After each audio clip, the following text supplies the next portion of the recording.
Hello and welcome to the Book of Leaves podcast. My name is Cara and I am your host.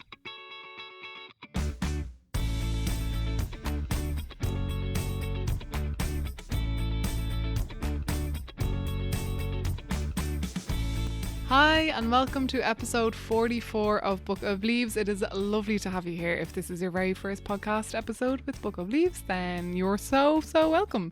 This is a podcast all about platforming people who are doing amazing things for the planet in Ireland or with some connection to Ireland, and the whole idea is we take a leaf from their book.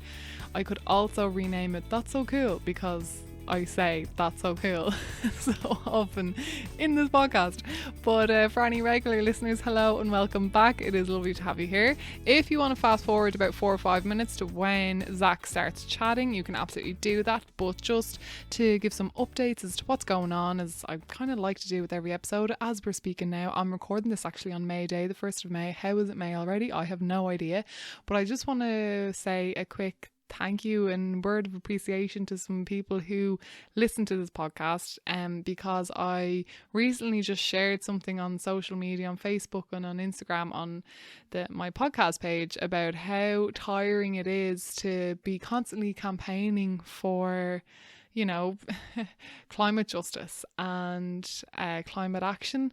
And then when you work in a place, in an environment that does not align with those values in any way, it's just so tiring. So I work in a supermarket, so I just shared a post being like, oh, I feel really drained, and shout out to anyone else who's in a similar position where they're working in an environment that is just not, doesn't align with your values, whatever they are. It might not be climate related stuff, you know.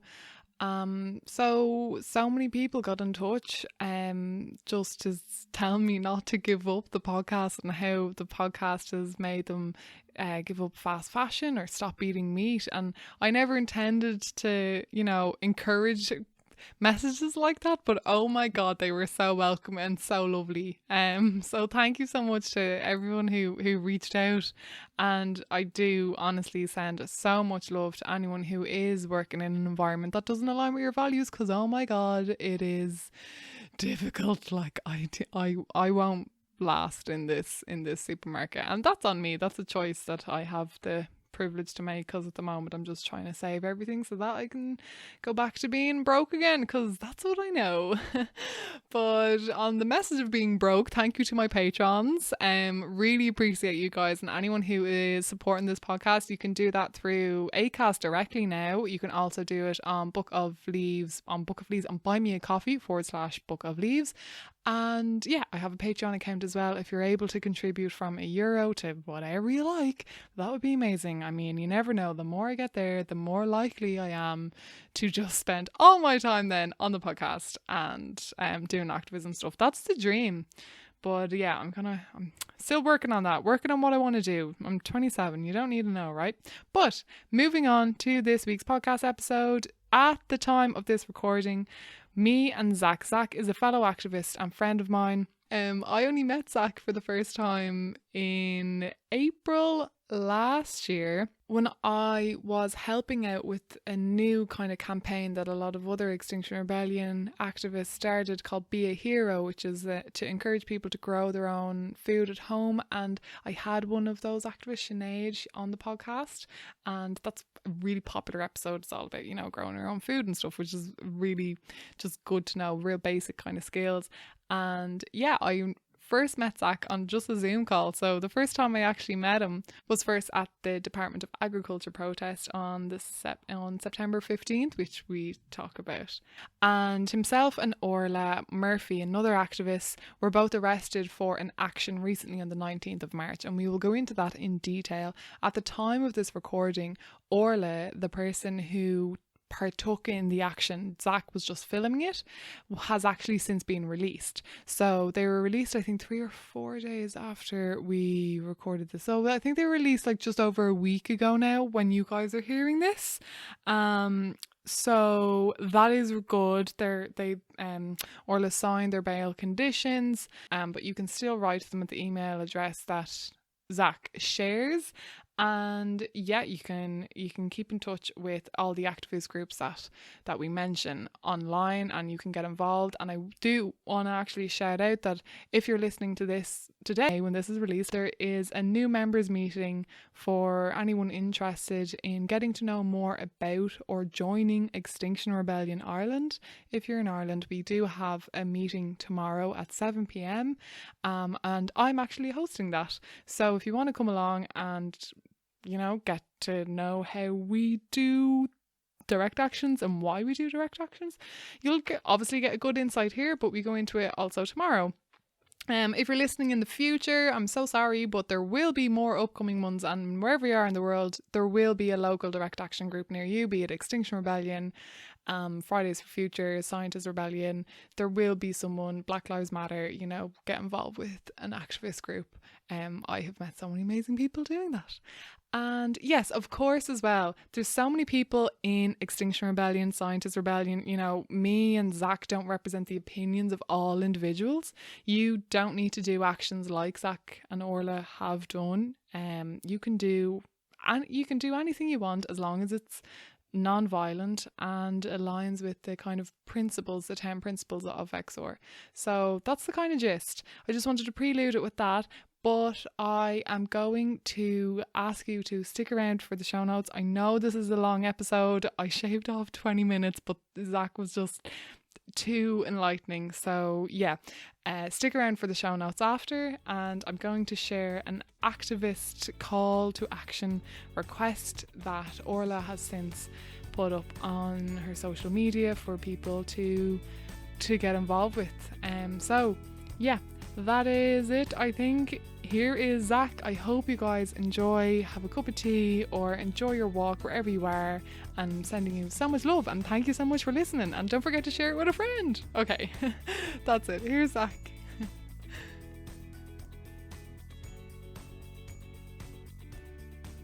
All right. Hello, Zac, and thank you so much for joining me on the Book of Leaves podcast. You're so welcome here, and I would like to ask you to introduce yourself to the guests who might not know who you are. Great. Thank you so much for having me, Cara. I'm Zac. I'm an undergraduate biologist. I'm 21. I live in Cork, but I study in England, and I'm a climate activist with various different banners. I've worked with Extinction Rebellion, Animal Rebellion, Scientist Rebellion, any rebellion really. Yeah. And System Change Ireland as well, aren't you? And System Change Ireland, yeah. Yeah.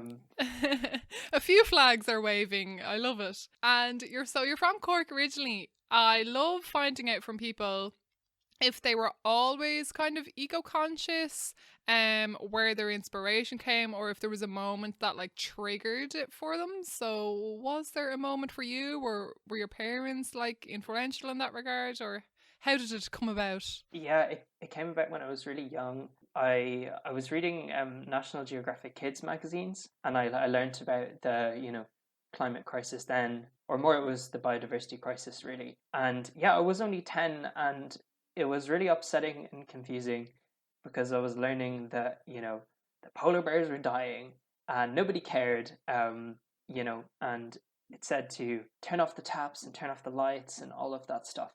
And I really, really took that to heart, and it ended up being psychologically a problem for me. Ended up developing obsessive compulsive disorder, and I would go around the house every night and check all the taps and lights were off.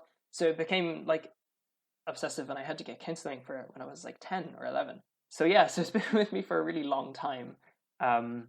Unfortunately, I learned coping mechanisms and how to deal with it. But it ingrained a very solid drive in me to study hard and become a scientist, and become a scientist and I'll do research and I'll fix everything and it'll all be good. So yeah, for me it's been really quite a long history. I've always been really interested in the environment and in nature, particularly love plant biology. So yeah, been with me for a long time. Wow, I'm so sorry to hear it had such a an effect on you like that. For a child, it can be really scary. I'm not entirely surprised. Like, it, in a way, it makes sense because you're, as a child, you're learning these horrific things, so it's not totally out of the woodwork. That was your natural response. So yeah, and how were your parents at that point? Like, were they concerned about, biodiversity, and how were they kind of responding to your anxieties about it? They were obviously very concerned, and yeah, I was 11, so they were the ones who obviously organized like me getting some counseling and stuff. Um, I was told it was like a textbook case of OCD, according to the psychologist. But yeah, they were just very, understanding. I think they understood that, that the climate crisis was a serious issue. And, they just told me, like, you can't do everything. You are one person, and you can't be worrying about all the taps across Ireland. Mhm. You just have to do your best. So yeah, they were concerned but helpful, and I think they did sort of get it. Yeah, okay. And what about the rest of your family? Do you come from a big family, or have you got siblings that were kind of thinking the same things? So I have one younger brother called Jacob. I don't think he was reading the same magazine. He didn't have the same level of concern anyway. Speaking to him now, he is more concerned about it. He's not, involved in activism, but I think he might start getting involved soon. But yeah, just Jacob, and he didn't have the same level of, I guess, eco anxiety or eco grief that I did at that age, which I'm really glad about, obviously. And do you remember then the first time that you started to become like more active around it? Yeah. So when I started university, I mean, it had never, like, the climate crisis had never gone off my radar, but I had sort of created this narrative for myself that I would, become a scientist and do research and, fix it kind of thing. And I guess university was like a very uncomfortable and upsetting awakening, that this isn't a scientific problem, it's a political problem. The science has always been there. It's been there for more than 40 years. And the problem isn't, that we don't know what's going on, not even that we don't know how to fix it, it's that it's a political issue. So that was quite an, I guess, upsetting awakening for me.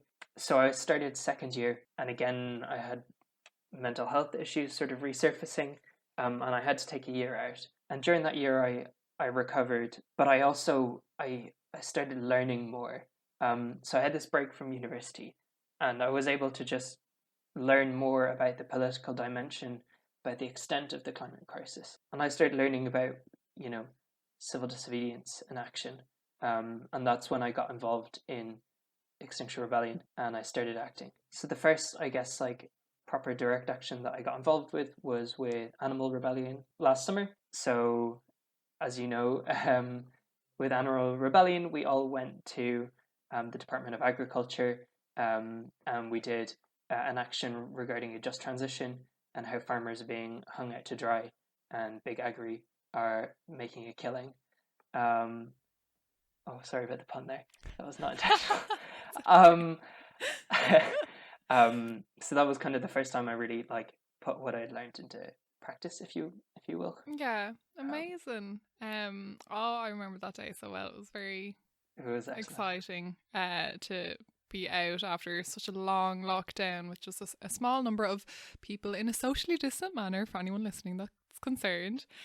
So we're definitely going to talk about I guess civil disobedience, but before we get into that, I know you're also like Animal Rebellion is about the transition to a plant-based food system, and you're vegan. So when did you go vegan? I went vegan just over a year ago, and before that, I'd been vegetarian for about a year. Yeah, it's been a kind of about 2 years since I like started the transition. It was really the climate and ecological emergency that got me into it. Or I learned that to minimize your individual impact, the two biggest things really you can do are switch to a plant based diet and stop flying. So those are the two things I was like, I'm going to tackle these first. Through switching to a plant based diet, I got more interested and learned more about animal welfare issues, but also other things regarding animal agriculture that people don't typically think of. like pandemics, for example. I learned a lot more about, the role of animal agriculture in emerging infectious diseases, how it results in massive land clearing. So it started off as a climate thing, but now it's both an animal welfare and a climate thing. Yeah, amazing. I like getting people's triggers as to why they went vegan or vegetarian. Okay, so civil disobedience. What is that for anyone who listening who might not be kind of aware? I definitely wouldn't have really known how to describe it until very recently. Can you describe it for listeners? Yeah, absolutely. So civil disobedience is like the refusal to obey certain laws or demands or orders of a government. So it's like a type of political action that requires non-violent disobedience of the law. So there's a variety of terms used to describe this that are all kind of interrelated, like non-violent direct action, non-violent civil resistance, etc. So I might use those kind of interchangeably. But essentially what it's about is using non-violent conflict strategically to advance a conversation, a debate, a movement, and to show, resistance against a particular law that you feel to be unjust or a government that you feel to be unjust. So when you think about civil disobedience, like it's about power, and a group or an individual has power if people obey, right? So the government has power because everyone obeys the government. So this could be for a few reasons. Like if you're living in a police state, you might obey out of fear or necessity. Or maybe if you live in a more democratic country, it could be because you believe that power to be legitimate, and therefore you comply with it. And for a long time, I had like criticisms of the government, but still respected the government or the rule of law. And that is because I guess I'm privileged. I'm white middle class guy from Ireland, so this system has benefited me a lot. But it was learning about the extent of the climate and ecological emergency that sort of shattered the illusion for me that the government is actually doing everything it can. So essentially, to summarize, civil disobedience is refusing to obey, and taking away that power that you give to someone by obeying. Okay. And what examples are there historically or present day speaking of civil disobedience that people can kind of use to put it into context? Yeah. So, I mean, historically, we can think of, Gandhi and the Quit India movement. We can think of the civil rights movement in the US, think of the suffragettes, people power in the Philippines, civil resistance against Slobodan Milosevic in Serbia, Pinochet in Chile, etc. There's really interesting work by Eric Chenoweth and Maria Stefan that show that nonviolent campaigns are more successful than violent campaigns.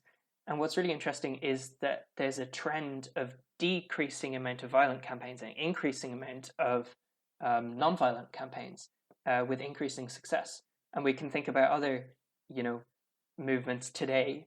Think of Extinction Rebellion and Animal Rebellion, the Black Lives Matter movement, Reclaim the Streets. So yeah, essentially, if you can think of peaceful protest that involves some sort of level of disruption, that's pretty much, non-violent civil resistance. I mentioned some work by Stefan and Chenoweth just there, but there's also work by Roberts and Ash, which is civil resistance and power politics.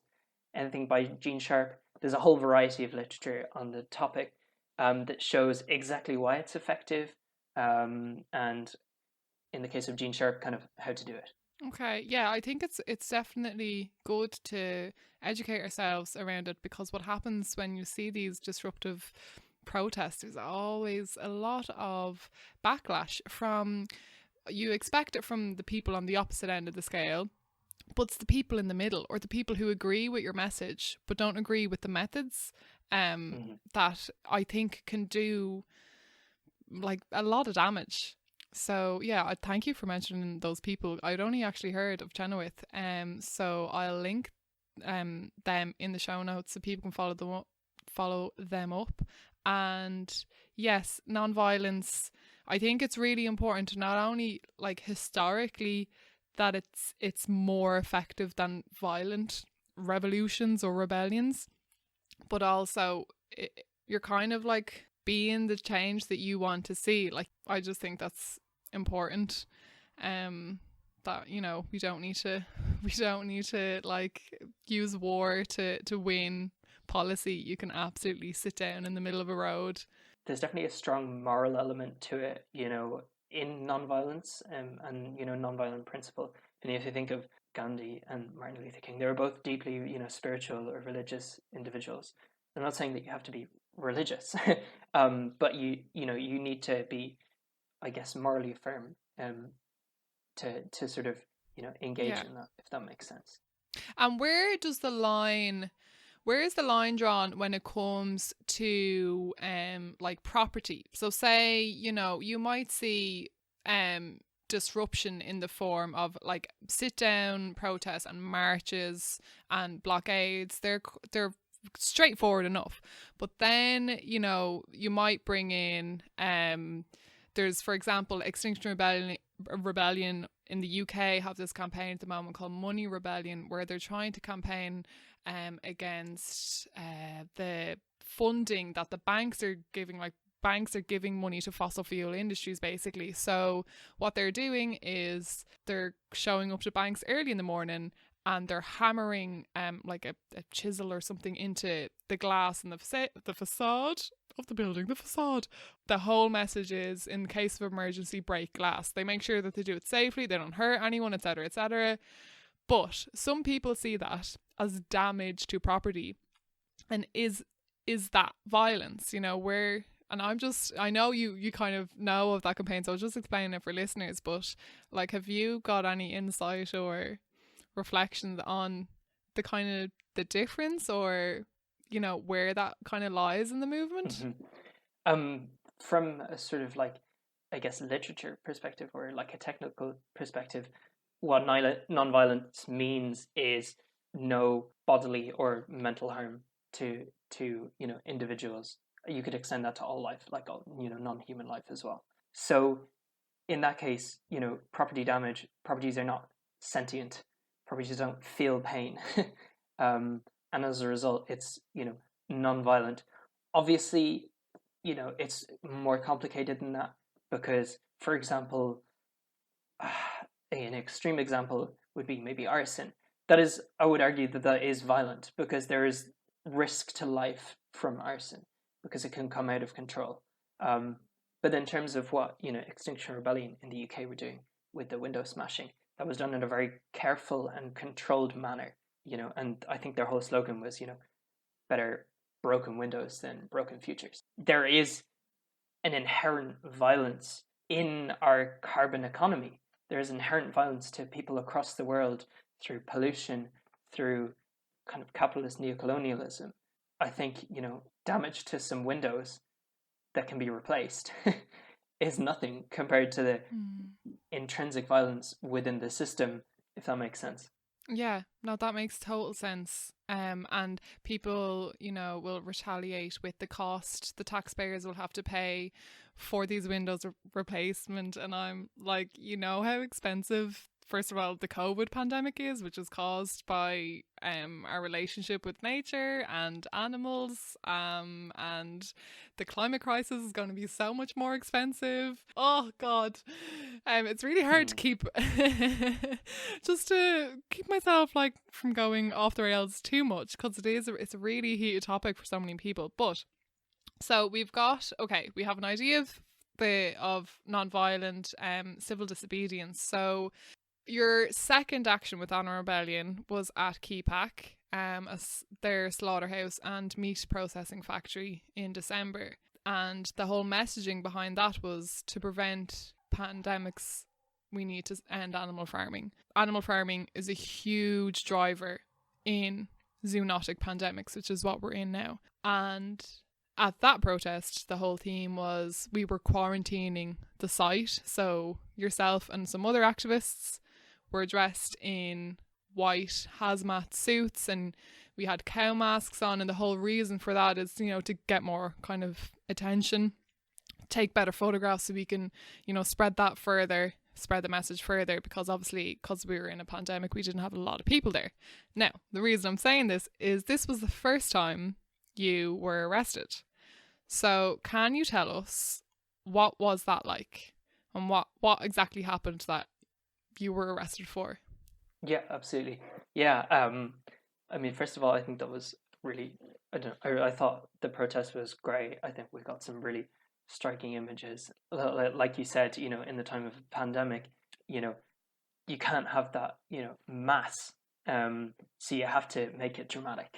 Yeah. So one thing that we did was, or one thing that I did was, we had this green fluorescent dye in a sort of like one of I guess those it's like spray pumps that you see like people sort of use. pesticides. Yeah, people use it for pesticide, but this one wasn't pesticide. So yeah, there was a big spray pump with this green dye, and theatrically, in my hazmat suit, I disinfected the Keypack monument, which was a big stone monument that said Keypack on it. There was a guard at the scene already. I was restrained by some of the staff, and then a guarder was questioning me, and he brought along a superior who arrested me. I want to make it clear that that green dye is completely inert. It's called fluorescent, and it's the stuff that they use to dye, the river in Chicago for St. Patrick's Day. It's the same stuff. So it's completely inert and just comes off in the rain. Yeah, so I was arrested and taken to Blanchardstown Garda Station, and I was held in a cell for a few hours. Got a short call to a solicitor, and I was given station bail. So essentially, what I was arrested under was suspicion of criminal damage without lawful excuse. Now, first of all, I don't think it's criminal damage because it's this inert dye that just comes off in the rain that will cause no permanent damage. But even if legally they do want to argue, because the court case hasn't happened yet, even if they do want to argue that it is criminal damage through defacement or something like that, that I strongly believe that I have reasonable excuse, because we're in a global planetary crisis. We're facing mass loss of life. We've currently warmed the planet somewhere between 1.1 and 1.3 degrees, right? And this means we're at a really crucial point, because we're in the danger zone where we can trigger irreversible climate tipping points, climate feedbacks. Some of them may lie between 1 and 2 degrees. So we're already in this sort of danger zone. And estimates are showing that we're heading for +4 degrees, +5 degrees, or even +6 degrees of warming by the end of the century, right? Which is incompatible with an organized global community. I mean, for context, island nations call for 1.5 to stay alive. And in 2009, at the G77, Lumumba Duping said that 2 degrees of warming is certain death for Africa. This is really, really extreme and really serious. And I would prefer to not be doing activism. I would prefer to be reading or tending to my veg garden. But, I feel like I have to conscientiously object. And for that reason, I think that this protest, in my view, I had a reasonable legal excuse because I'm trying to prevent greater harm. The legal system may not see it that way, and I will absolutely stand by my actions. And if they want to punish me for that, I'll take it. But, I do strongly believe that I had reasonable excuse. Okay. And why do people put themselves in positions knowing that they'll likely be arrested? Why does that happen? Why did you do that? There's a few reasons why people do that. One is the extent of the emergency, which I kind of just outlined. Another is that everything else we've tried has failed, right?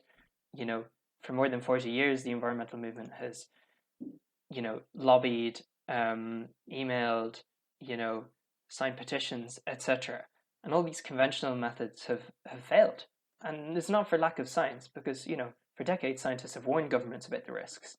and they've just been completely ignored. So people are getting desperate and, are looking for, I guess, a new outlet or a more effective way to protest. And I think another reason as well is, people, I'm speaking from, a white, male Irish perspective, right? And I think people with privilege, recognize that, we're the ones who have benefited from this system so much. Meanwhile, Indigenous land protectors are literally just murdered for just trying to protect their land and water, right? More than 200 people, Indigenous peoples are murdered every year. And there's probably many more that just go completely unregistered. And that's just for trying to protect their land and water, right? I really strongly feel that people with privilege like myself, and other people in Ireland and, the global north, we need to resist, non-violently, of course, governments that have caused this through this, neo-colonialism, it's these big international corporations that come from the global north they're causing this exploitation. So I think that's one of the reasons. I think finally, a lot of people feel trapped. In Ireland, people feel trapped within the system. People feel kind of helpless and don't really know how to act. Individual action is really important. Don't get me wrong. Like I said, the two biggest things you can do are switch to a plant-based diet and stop flying. And people are doing many, many other sort of individual actions, like cutting back on plastic. Really important, really commendable.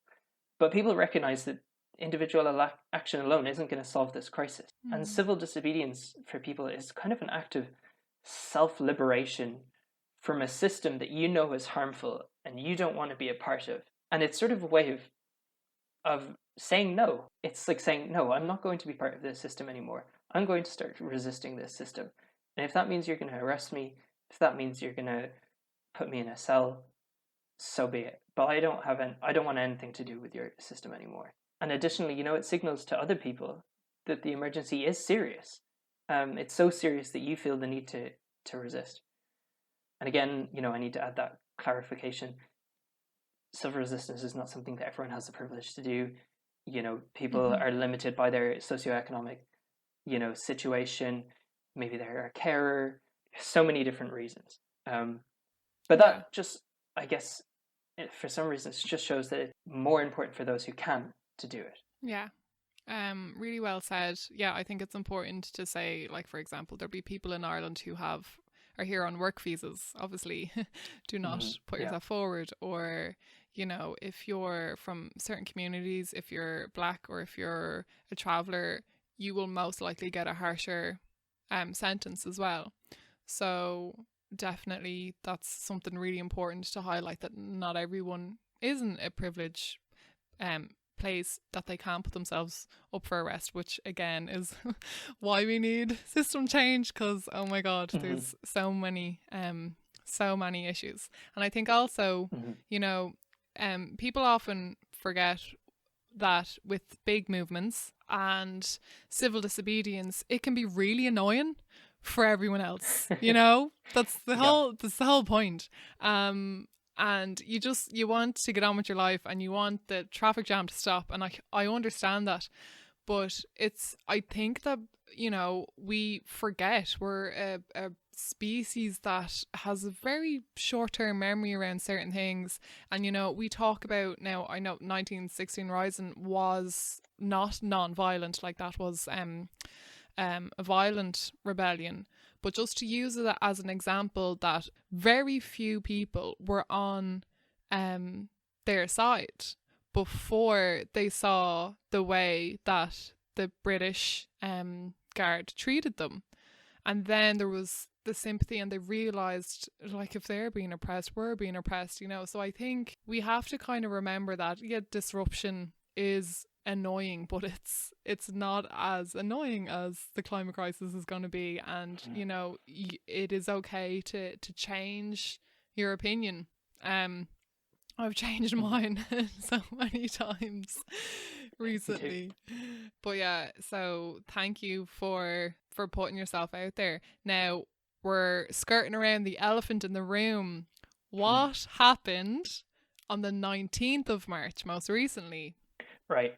So the 19th of March was a global strike day called for Fridays for Future International, so the youth movement started by Greta Thunberg, as many will know. Essentially, sort of for the reasons I outlined earlier, we're in the middle of a pandemic and you can't get, mass numbers on the street. You have to do something a little bit more radical to get the same sort of, I guess, publicity or attention, right?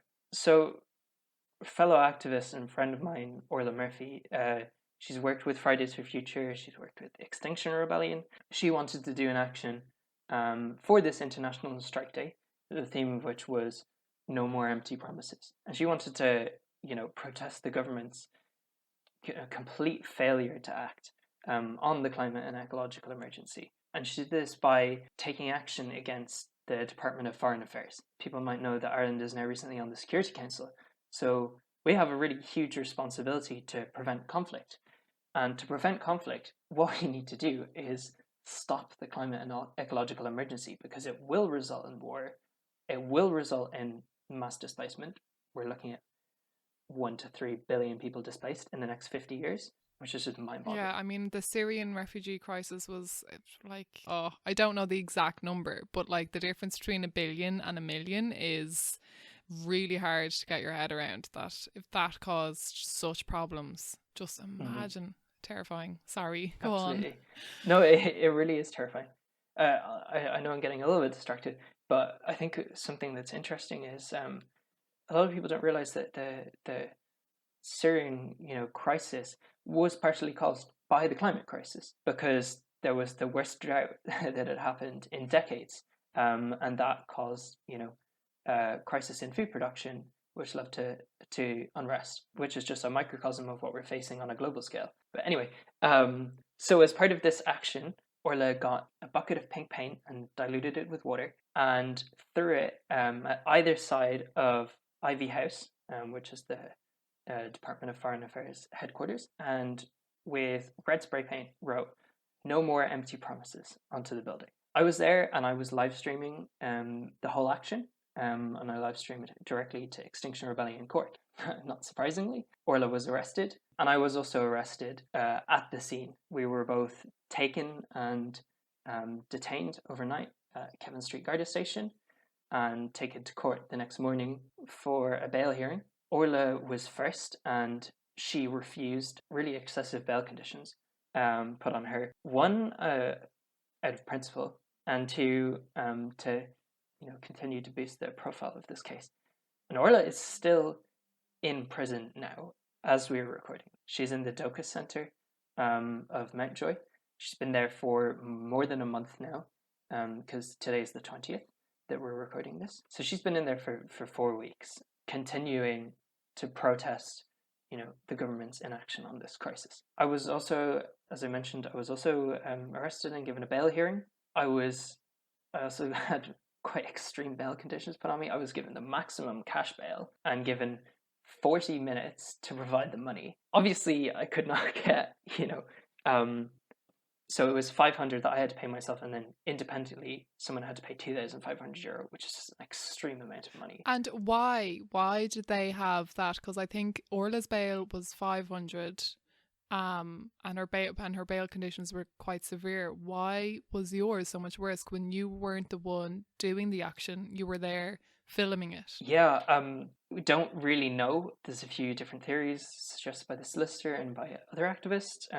One is that potentially Orla really pissed off the judge by refusing her bail conditions, sort of an act of defiance. Another is that because Orla refused her bail conditions, they thought it'd be unlikely that I would commit to mine if I did accept them, and hence the more sort of punitive amount. And then another sort of theory is that the Gardaí might have thought that I coerced Orla into doing this, because one of the Gardaí said to Orla, "Oh, that guy's Zac, he's a bastard, isn't he?"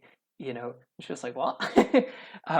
So it sort of seemed like there was this sort of impression that Orla went and did the dirty work, and I just filmed it, and sort of I'd coerced her into doing it, which is extremely misogynistic, because it suggests that Orla, as a young woman, cannot make decisions for herself. But also, as well, it's just completely false, because Orla was going to do this. She had this planned, and I was like, well, I don't want you to go up to Dublin by yourself. I'm going to go there and, film for you and show you some support. So that could be another reason why I was given such high bail. So yeah, so I spent 2 days in Clover Hill Remand Prison until we were able to raise the funds for the bail.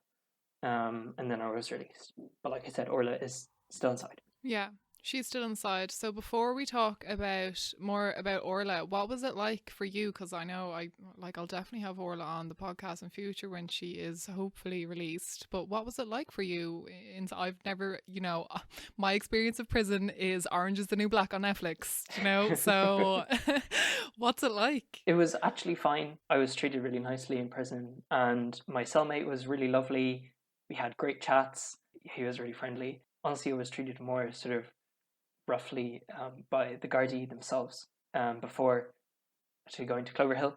There were sort of a few things that made me uncomfortable in Clover Hill. One was that, so I had a meeting with the governor, and he was, because everyone who's new to the prison has a meeting with the governor, and he was asking about my education, and I told him that I was studying biology, etc. And then about like half an hour or an hour later, someone came around to my cell, and they were like, "Are you okay to be here, with these sort of people?" And I was like, "What?" I was like, sorry, what do you mean? And he was like, "Look, Zach, you're an educated man. Like, are you okay to be with these sort of people?" Jesus. And that made me really uncomfortable and angry, because I was like, first of all, the law is supposedly meant to treat everyone equally. So who gives a shit, whether I have an education or not? And secondly, you were just assuming that my cellmate doesn't have an education, potentially just because he's black, And having spoken to my cellmate, he is an educated man, you know. So that really, honestly, that was the worst thing. That's horrific. Because it was like, that's fucking shocking. Oh my god. Yeah, because it's like, wow, this system is really rotten. It's racist and classist right down to the core. And that was really upsetting, because it's the sort of thing that I didn't want to believe. I thought it was the case, but I didn't really want to fully accept it. But that really kind of confirmed for me that it is. And in some ways, that's a good thing, because it's sort of reaffirmed my internal thoughts about the system and the need to disobey. But in terms of how I was like physically treated in prison, it was fine. It was absolutely fine. And it just makes me grateful to be living in Ireland, because I was speaking to an activist from Kenya, and she was like, "I'm really terrified about rebelling, because I've heard stories of the worst happening to activists in jail." But yeah, I'm just very grateful to be living in Ireland, really. Yeah. Oh, that's horrific. Okay, so Orla has been in there a month. It'll be a month, and it'll be about 6 weeks at the time listeners are hearing this. She wrote these letters to, you can write to Orla. What's her email to write to her if anyone wants to do that? It's Orla on remand at protonmail.com. Amazing. So they sent her a lot of letters, and she sent back a letter of her own, which again I'll include a link to. And I just found her really inspiring, and I think the most important thing she said was, "A lot of you are calling me a hero." I'm paraphrasing her own words here. I should have had it up in front of me, but she was like, "A lot of you are calling me a hero, and I don't want you to do that. Like, you are all heroes. You're putting me on a pedestal." Maybe this is the quote that you're referring to. "I'm not claiming to be perfect, but I do my best to tell the truth and then act like it's real. I'm not superhuman. If you wanted to, you could live up to your ideals. So don't cheer from the sidelines. Get your fucking boots on and get on the pitch." Which is just excellent. Yeah. Definitely. Like, when we say Greta Thunberg, or we look at these figures and we go, wow, they're heroes, that's amazing, fair play, fair folks, couldn't do what they did. It's like you're taking the power away from yourself. You can do that. Like, we need to, I think, get rid of that kind of like heroic complex that we're all normal citizens. But yeah, there's another quote she says, and she's like, "I'm not an expert in anything, dropped out of education 3 times, and I'm writing to you from a prison. in our world, that's not a lot of clout or very good credentials. You wouldn't be writing it on your CV, like, but we really should. Those failures are actually the things I'm proudest of. I fought my way back time and time again. I failed and I handled it. You can too. And yeah. And she's right. You know, I think we're a lot more resilient than give ourselves credit for. Mm-hmm. Definitely. And, you know, as many people who listen to this are already aware of the climate crisis, when you do think about it, it is just so terrifying that for me and for most people I talk to, the only way of dealing with that terror, that anxiety, that grief is by doing something. And while I think, you know, lobbying is important, I am not a politician. I am not a lobbyist. You know, I am not. I write to my TDs, and I attend, you know, One Future and Stop Climate Chaos calls. But I'm not someone who has the brain capacity to understand policy. I personally cannot do that. I'm more of a creative mind, but I just care so much about the planet, and they need to change. We need to change the system that we're in as fast as they've done it when it came to COVID. Like, the crisis is just so much bigger. We were told before COVID that we couldn't possibly house all the homeless people. As soon as they were, you know, considered to be kind of a threat to public health, suddenly we magically found a way to house all of them in, you know, the hotels. And we were told that we'd never accept flying less, you know, to combat the climate crisis. Yeah, you know, everyone has made massive changes to their lives. You know, people are staying at home. We really can come together, and we can act in solidarity with each other and act to protect each other when we're told it's an emergency, and when the government start acting it like it. You know, so we really can do these things, and we don't even need the same level of. I don't think we need the same level of sacrifice or disruption to fix the climate and ecological emergency compared to COVID. Yeah. And there's so many more benefits we can reap as well. You know, exactly. So much more. Like, imagine food security. Imagine knowing how to, like, I'm freaking out trying to grow plants for the first time, trying to grow food. I don't know what to do. Like, how come no one taught me this? When do I put the rocket outside? It's coming up so fast. Like, so I'm like, imagine having those skills. Imagine having like a 4-day work week and not having to commute to work. These are things that, you know, COVID are kind of like shining a little light on. But imagine having fresh air all the time that doesn't kill you. And you know, and not having slaughterhouses full of workers mostly from direct provision because no one else wants those jobs. And imagine not having so much pollution that we're just missing EU targets and having to pay millions of euro in fines every year that could be going into healthcare and into housing. It's and libraries, and if we could pedestrianize our streets, and there'd be more people would be able to play, like more kids would be able to play outside safely. And there's just so we could really, you know, if we all put our collective effort towards it, we could really, really transform society for the better, and it would be amazing. Yeah, and there's some places, I mean, New Zealand are doing, like, it's still kind of relatively small steps, but they most recently banned live exports, which is a drop in the ocean, but like, they just seem, you know, there's places around the world that we can definitely look at for inspiration. But we digress. We're talking about positivity. Get back to the pain. Okay, so Orla there's a hearing today. The whole idea is we'll find out that if she'll be granted, is it a kind of less strenuous bail conditions, because her bail conditions were extremely strict. Couldn't be within so many yards of a government building. And I don't know her exact bail conditions, but they're similar to mine, which mean signing on at a police station every single day, staying away from all government buildings, getting permission to change address, being contactable 24/7 on a mobile phone, and there were a few other things as well. Okay. Now, one thing I almost completely glazed over, which is really important to talk about, is there were a lot of reactions to this protest. There were a few. So, can you share with us like what those reactions were, and how they made you feel? Yeah, so obviously there was a big backlash against this action, which is not particularly surprising because it's controversial, right? Paint was thrown at a government building, and it's, a kind of historic building. So people were upset about that.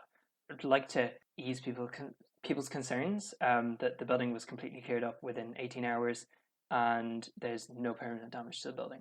So you can't even notice that anything happened. And also the main material used to clean the building was water. It was upsetting because to see that, and I think one woman on Twitter said she nearly cried when she saw the state of the building, which really upset me because the whole point of this is to prevent harm, right?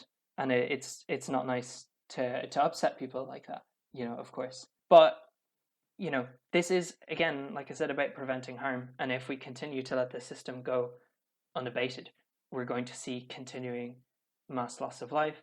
We're going to see continuing displacement and much worse things. Like you said, if someone is worried about property, they should become a climate activist, because the climate crisis is going to cause, or is already causing, huge damage to property through extreme weather events, and also through the social and political conflict that's going to arise from this crisis. Mm-hmm.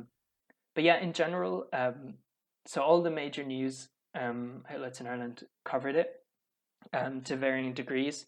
A lot of them just mentioned, like RT, for example, they just said paint was thrown and slogans were written on the building, and it was so deliberately vague, like slogans. Like they didn't say that it was no more empty promises, which was the whole theme of the protest. And they just showed a picture of the paint. They didn't show the slogans or anything. They didn't say. I don't even think if they use the word protest, they didn't say climate protest. Like they said nothing. Yeah. So obviously that was disappointing. Some other media outlets mentioned that Orla and I are climate activists. I wasn't aware of any outlet that actually explained the reason behind the protest, which we sent out in a press release, which was, to combat Ireland's lack of any proportional climate response. And the fact that, as a member of the Security Council, we have a massive moral responsibility. And per capita, we have a lot of influence as a country. Honestly, the best coverage was, I think it was the Daily Mail, I think it was, because they just transcribed what I said in the live stream. But then also there was a really big outpouring of love and support from a lot of people as well, which was just so fantastic.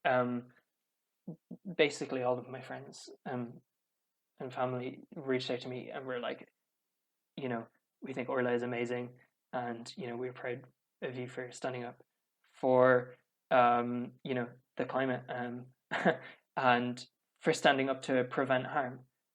So that was really lovely, and so many letters have been sent to Orla. Like, I checked the mailbox. I'm not the one printing and sending them; it's someone else. But I checked the mailbox the other day, and it's like 150 emails into that mailbox or something. So there's really been international support for Orla, and it's had someone from Cornwall said that it had a really big movement building effect for them, and they're now getting more people involved in actions. And they're going to do some solidarity actions with Orla as part of Money Rebellion, which is just really fantastic. That's so amazing. And it happened here as well. There was, I was hosting Extinction Rebellion Ireland's first member meeting, new members meeting in since, I guess, the summer probably. And I was there's a part in a little breakout room where you introduce yourself to 2 or 3 other people and find out why you're there. And I was in a breakout room with 3 strangers, and 2 of them were there because they were inspired by your actions. Now, that's so amazing, but that is the power of this. Now, some people, I then got into a Facebook debate with someone that I worked with before, who was like, you need to be careful if this is recruiting, people when there's damage done to property, are they the right people to be recruited to the movement? And it's like, that is not the point. Like, as you said already, if you're worried about damaged property, fix the climate crisis issue, because acid rain, sea level rise, it's a coastal capital, you know, imagine the riots in future when we're literally fighting over water and food. Like, nothing is safe. So if we're doing this to make a point, and the building was also fine, and yes, the spray used was even eco-friendly, but that's not the point. Exactly. At the end of the day, you know, with civil resistance, it's not about being liked or being popular. It's about getting a job done, which is forcing a conversation to happen, right? It's about strategic use of peaceful or non-violent conflict to get a conversation to start. And I absolutely started a conversation. That is the whole goal. And I know that a lot of people disagree with the methods. People disagreed with the suffragettes, the civil rights movement. I mean, Martin Luther King was the most hated person in the US, you know, at the peak of the civil rights campaign. Same with Mandela. I mean, was it Thatcher called him a typical terrorist? You know, and these people, you know, they were vilified by the media at the time of their actions because it threatened the status quo. And then sort of like retrospectively, they seem to be very benign figures. I guess their sort of revolutionary power is sort of ignored or, you know, swept under the carpet, and they're made to seem like nice kind of banner holders. It's a shame because, like I said already, I'd rather just be tending to my garden. But I do really feel like I feel obligated to do this, as Orla does, you know. Yeah, one thing to mention, just in case, because I'm learning a lot about racial issues and white supremacy at the moment, that Suffragette was a great example of non-violent civil disobedience, but it was also a very racist movement, which I've only learned recently. They were basically just fighting for the votes of white women. So we can look at them in one sense, but I just have to say that in case anyone listening also doesn't know. It's definitely worth looking into and researching. And I think I really want to say this before we move on to the last little part of our podcast. The point, like you said, it's not a popularity contest, and we're not going to get the millions of people that live in Ireland on our side by doing this.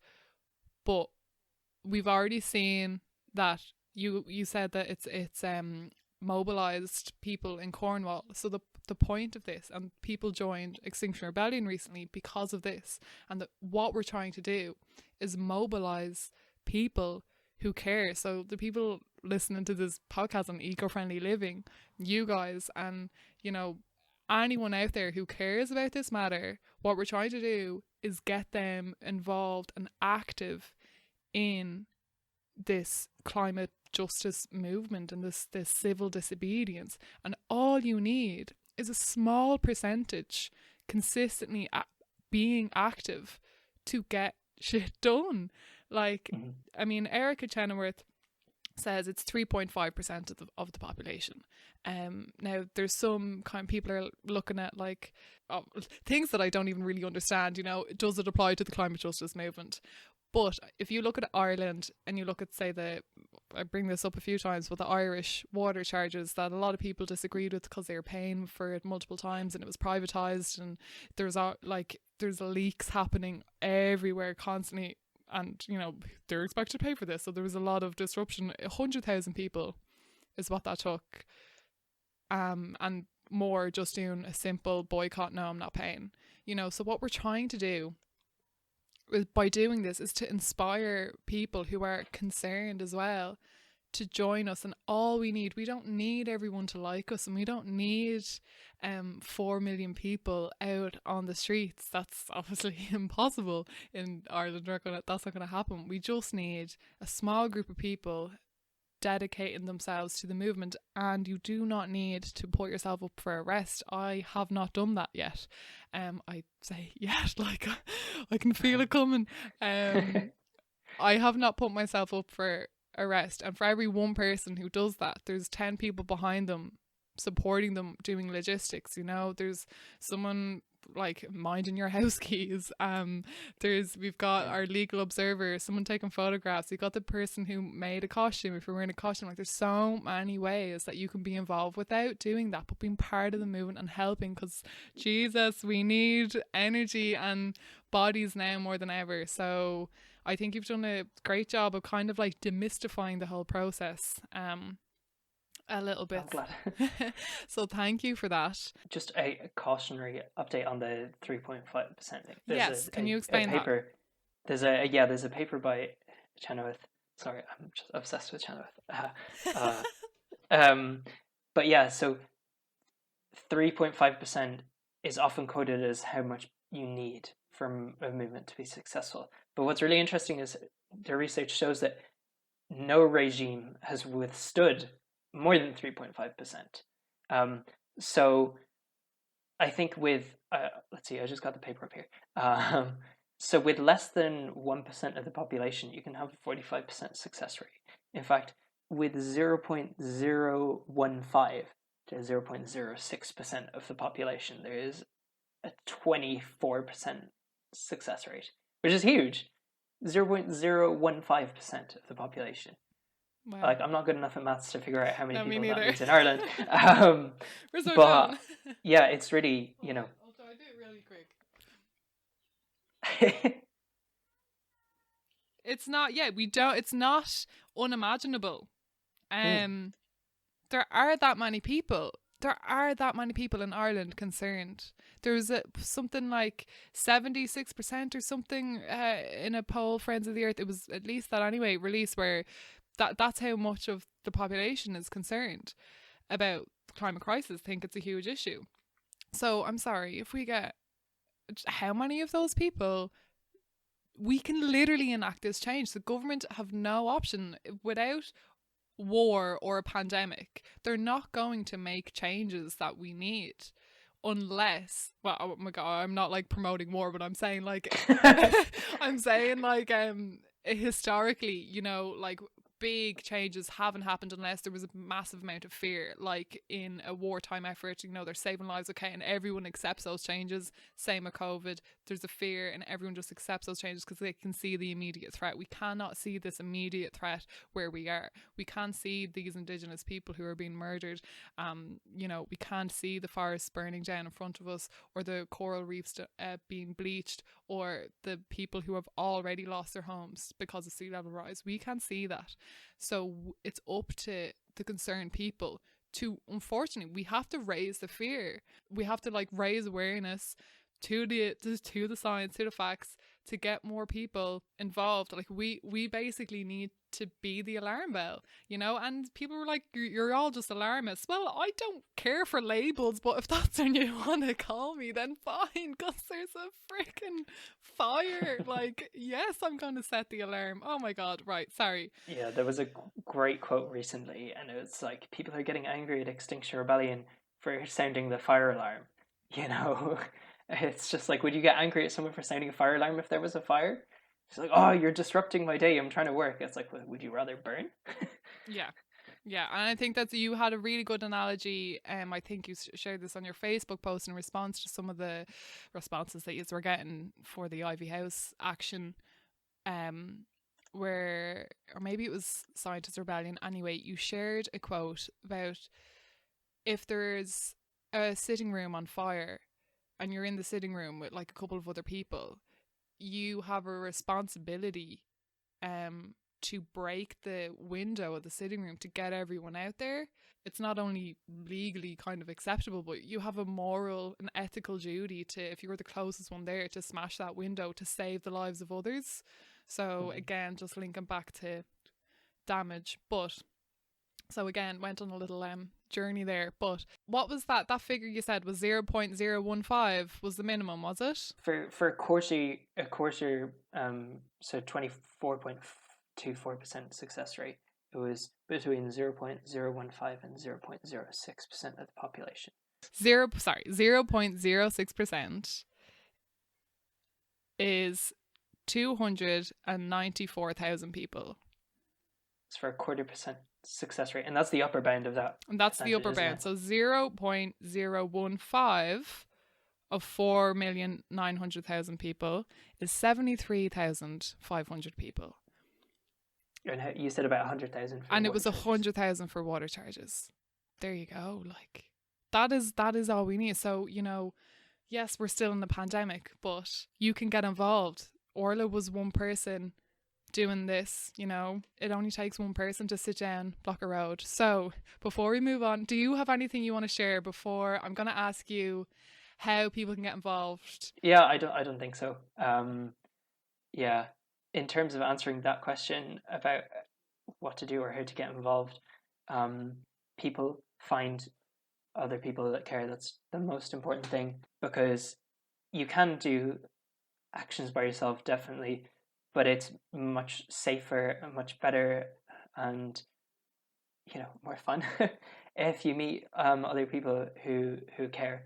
So I would recommend connecting with a radical social justice movement, something like Extinction Rebellion or Animal Rebellion or Reclaim the Streets or Black Lives Matter. Find people who care, and talk to them. Talk to them about what they've done, what they've got planning. Think of an issue and think of a target, and it can just be very simple. It can just be sitting outside. You could block the door of a building just by sitting, or stick research onto the building about, you know, the issues that they're causing or the issues they're connected with. But yeah, most importantly is connect with people that care. And I've mentioned a lot of literature today because this is something I'm really interested in, something I care about, and something that I've had a lot of time to look at. But you don't need to be super well versed in any sort of literature. It is quite simple. I've looked into it because I really want to rationalize to myself that I am doing the right thing, because it is tough. But really, you know, it's about kind of doing what you feel to be right, you know, and if there's something you disagree with, then it usually feels right to resist that. Mm-hmm. Brilliant.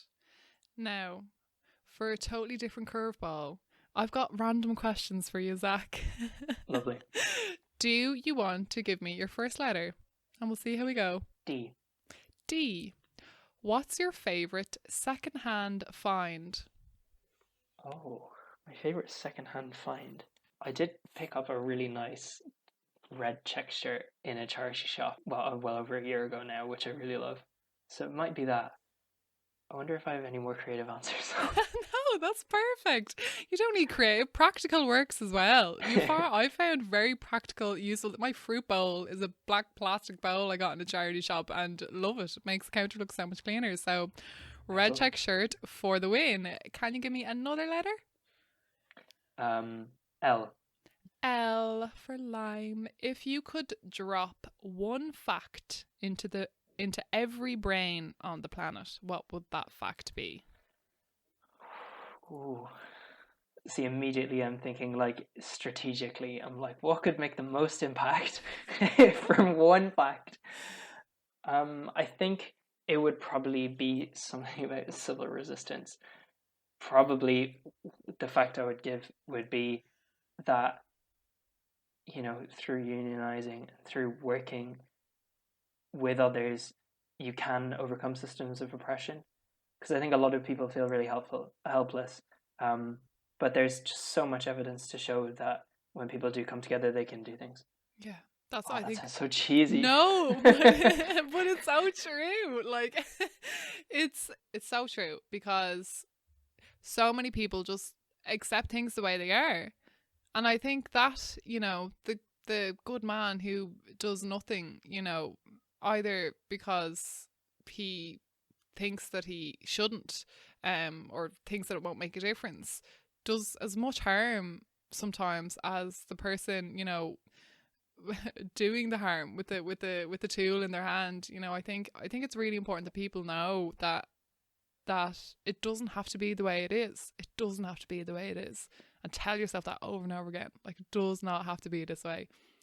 I think it was Einstein that said, he was like, the only thing that needs to happen for evil to prevail is for good men to do nothing. That's something it. like that. Yeah, definitely. But we'll change it to good people. Yeah. Another letter? W. W. If you had a superpower, what would it be? Some superpower, I don't know, maybe like a time turner, like Hermione Granger has in Harry Potter. Something to give me more time, because there's just not enough time. There's so many things I want to read and learn and do, and I never have enough time for any of them. So, yeah, my superpower would be to create more time. It'd be quite helpful in terms of the climate crisis as well. Yeah, definitely. Maybe we could go back and like undig up some fossil fuels as well. Definitely. That would be very nice. Okay, we'll do 2 more. Give us another letter. M. M for maple. Best plant-based meal you've ever had? Oh, my dad does this really cool dish called giant burrito. So essentially, it's like a rice and sweet potato and peppers and onions fried in spices, and then it's all wrapped in tortilla. So it basically forms like a big cake shape, and then you cut slices out of it. So yeah, that's probably my favorite plant-based meal. Oh my god, can you send me a photograph of that the next Yeah, time gladly, your dad yeah. makes it? That sounds brilliant. Okay, and another one? C. C, a piece of art that moved you. There's this poem recently that I came across called The Orange, which I really like. I could find it and quickly read it. If you want, it's quite short. That would be amazing. At lunchtime, I bought a huge orange. The size of it made us all laugh. I peeled it and shared it with Robert and Dave. They got quarters and I had a half. And that orange, it made me so happy, as ordinary things often do, just lately. The shopping, a walk in the park, the peace and contentment. It's new. The rest of the day was quite easy. I did all the jobs on my list and enjoyed them and had some time over. I love you. I'm glad I exist. That's so lovely. I just came across that recently and I just really love it. I don't know. I just love the idea of just simplicity and contentment in that. Yeah, and who wrote it? Wendy Cope. Okay, very good. All right, I have a question for you, and I want to know what your favourite protest memory is. Favorite protest memory? I think my favorite protest memory is when I did the first Scientist Rebellion action. So this was in the UK, with the lovely humans, Mike and Tim, who co-founded Scientist Rebellion, and we had there were 3 supporters there. Farhat was taking pictures, Tracy was live streaming, Ricky, a guy from Real Media, was filming as well. And it's not really the protest itself, it was just afterwards, because tensions were high. We thought we were going to be arrested. Were you pasting research onto the walls of Oxford here? Was it that one? Similar. We were pasting research onto Nature, the publishers. Okay. And we were kind of nervous. We thought we were going to get arrested, but we didn't. And afterwards, we went to the park and had beers. And it was just lovely. It was so nice. They were some of my favorite humans that I've ever met, and yeah, it was just lovely. It was great. I think people forget. You think if you go to a protest, you're just going to leave feeling angry. You'll be angry, and but I've, honest to God, met some of the best people through civil disobedience movements. Same. And it's been the most. It's not always anger and ranting. Sorry for a lot of that in this episode on my half, but it's not always the case. There's so much like laughter and the relief when you find people that care about the same thing you do. It's like you don't even have to talk about it. You actually you don't have to talk about it. Like with my friends outside the climate movement, they ask me, what about this, Karen? What about this? And it actually kind of takes a bit more energy. But with these people, you don't have to talk about it. You all know. You can just relax and be with each other. And then you have the time when, right, lads, let's put our Let's put our paint gear on and go throw paint in a building to try change the world, and you understand why we do it. You know, I think that's just so important. So that's a lovely memory to have, and thank you so much. And if there was one leaf you would want people to add into their book, what would it be? I think the leaf would be, I don't know, probably a leaf, like a page, like from Eric Chenoweth's work. It would be to, I guess, engage in, nonviolent civil resistance if you are able to, if you have the privilege to be able to, or to support those who do. That would be my advice or leaf. Amazing. Yes, thank you so much, Zac, for all that you've done, and I can't wait to see you on the streets. Thank you so much. Hopefully see you soon.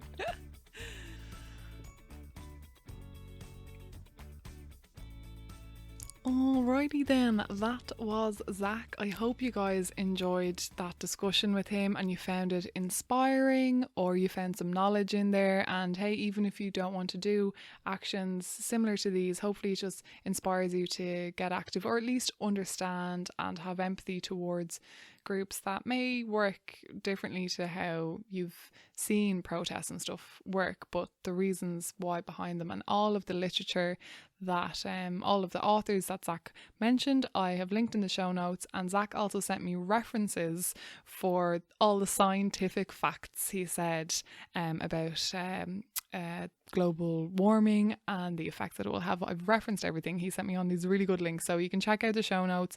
And if you can't see the show notes in full on whatever podcast platform you're listening on, I do have a website, bookofleavespodcast.com, and they're in full there. Now, Orla, since being released, shared a video on their Instagram, I think on Friday, towards the end of April, asking people to join them in actions. You have 2 action options. Every Monday and every Friday, Orla has to go sign on at a Garda station as part of their bail conditions. And on Monday, she is asking you to partake in meat-free Mondays if you're not already vegetarian or vegan, because going vegan and eating less animal products is one of the biggest things we can do as individuals to reduce our impact on the environment. And on Fridays, she is going to sign on in Garda stations again and is asking you to do an action, any action outdoors, some kind of stickering or flyering or chalking or sitting somewhere with a banner, anything at all.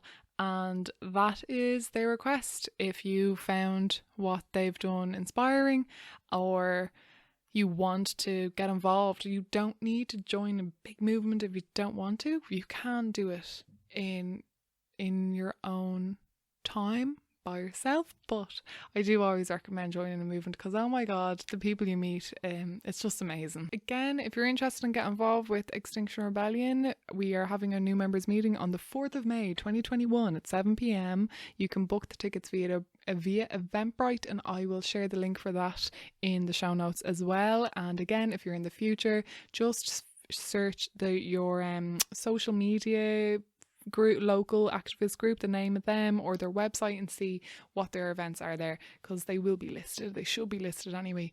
So yeah, get involved with the group. Okay, I think that is everything. Don't forget to share this episode. Please, if you're listening to it on Apple Podcast, if you could leave a little review, that would be amazing. Thank you so much. And you can rate it as well, and subscribe and share. And you can keep up to date in between podcast episodes on Instagram, Twitter and Facebook. And as always, if you can support it on Patreon or buy me a coffee, that would be so much appreciated. And thank you so much to everyone who already does that. Really thank you so much. So that is it. I will see you in 2 weeks time, when we're going to switch the tables completely and talk about biodiversity and saving hedgehogs. So I love biodiversity episodes, so that's what's going to be coming up next, so stay tuned for that. And I will see you, or talk to you more so, I will talk to you in 2 weeks time. Mind yourselves, give yourself a nice hug, go hug a tree and have a lovely cup of tea or something. Alright, talk to you soon guys. Bye.